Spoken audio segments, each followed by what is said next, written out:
CulturaProdensa team. I'm Robin Conklen, Business Development Manager in PRAC in La Rioja. I went to the American Manufacturing Summit in Chicago with Emilio and Carlos and John Golick, and I'd like to present a few notes of what we talked about in the event and some of the things that I want to bring back to share with everyone. Generally, there were two main topics at the event, both lean manufacturing, very technical processes improvements, as well as talking about culture and what culture means in a lot of manufacturing companies. So based on Emilio's TheProdensaWay speech about innovation, I'd like to focus a little bit more on the culture and how lean manufacturing can also implement a change in company culture as well. So we talked to all kinds of levels of executives, very high level directors, vice presidents. Many presented their specific knowledge on lean manufacturing, and all of them talked about culture and how to implement a company culture to have results. Some of them talked about solutions to empowering millennials, how to implement a company culture that has all levels, up to millennials, baby boomers, and everyone in between, how to manage a company culture with many different players, as well as a culture that directly impacts productivity and profit, focused company culture that can change profit in the future. This culture, this strong company culture, this focused company culture also drives the execution and sustainability of change. So if you want to make a change, leader-led culture change is what is sustainable for the future. So in general, change is changing. They talked a lot about how if you wanted to implement a change in your company in the past, it was more about an HR-led implementation. So a program manager would come in, would make a decision on what kind of program they wanted to implement, would outline the steps, and would begin the implementation process. It was driven by processes. How do we change certain processes within our company? And it was often separate from the work stream. It was being implemented while everyone else was continuing their work from day to day.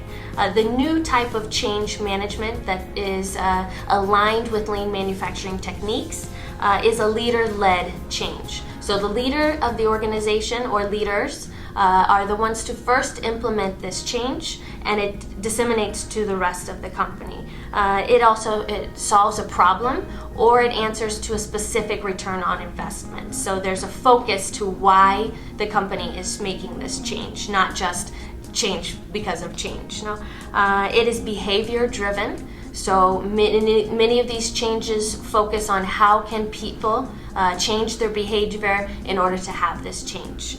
It is integrated into the business strategy. It's not separate from the work stream. It focuses on a defined return on investment, and it's adoption and usage based. These are the types of change that are being led in large manufacturing companies globally. In fact, they gave us some statistics. 70% of change initiatives fail, mainly due to people or implementation limitations. For example, employees don't believe in the change. Anybody can say what we should change in the company, but if the employees are not also on board, it's not going to change. Additionally, the employees have experienced too many failures, or what we call lackluster attempts to make a change. They no longer believe that it is feasible. Additionally, they're unmotivated because they do not have any clear expectation for what kind of behavior they're supposed to have. Whether it is a change or a new type of behavior, those expectations are unclear. So with a project manager implementation-based change, once that project manager leaves or considers that the project is finished, what is in place to continue this adaptation in the company, this company culture change? So having a change led by a project manager is only a small solution, but it's not a sustainable change, such as changing the employee culture, the company culture, in order to sustain a change. So changes must enter at the cultural level. and it has to come in by the leaders of the organization. Otherwise, it's just not sustainable. So evolution and culture change come when leaders consistently and powerfully prove a change, both in their actions and their expectations for the employees. There was a quote that I really liked, your best teacher is your last mistake. So it talks a little bit about when you think that you're done changing, it's a mistake. There's always something more to learn, there's always something more to change, focusing on continual improvement with the lean manufacturing, of course. So change or continual improvement is the key to growth. Leader-led culture change is the driver to sustainability. They kind of left us here with 5 main, ways to make sure that the change that you want to implement is going to be sustainable. So make sure that 1, it's possible. If it's leader-led, it has a defined goal or an ROI, a return on investment. If it's a clear expectation for change, is it aligned to a goal? And is it going to be changed within the culture of the company? 3 would be, is it real? Is it a reasonable and achievable change that you'd like to make? 4 is make it happen. Execution is for everyone. Everyone executes, and we need to explain behavior expectations to make sure those are really clear. So make it happen 4, and 5, make it last. So sustainable change. Continually measuring return on investment, making sure that we know if we're meeting our goal or not. So basically, to end here, innovation starts with an idea. Emilio talked a lot about innovation. Leaders drive behavior changes, culture changes, and continuous improvement never stops.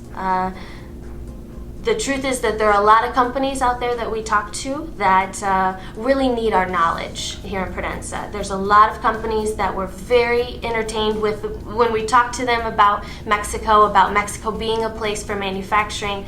There are a lot of people that need our knowledge. We have to figure out a way to take what we have as a huge group of knowledge, make it into feasible ways that we can serve our clients. And that takes innovation, and that takes a culture of everyone on board to make these kinds of changes and to make ourselves move into the future and be a leader of what we're trying to do, be a leader of the services that we want to provide.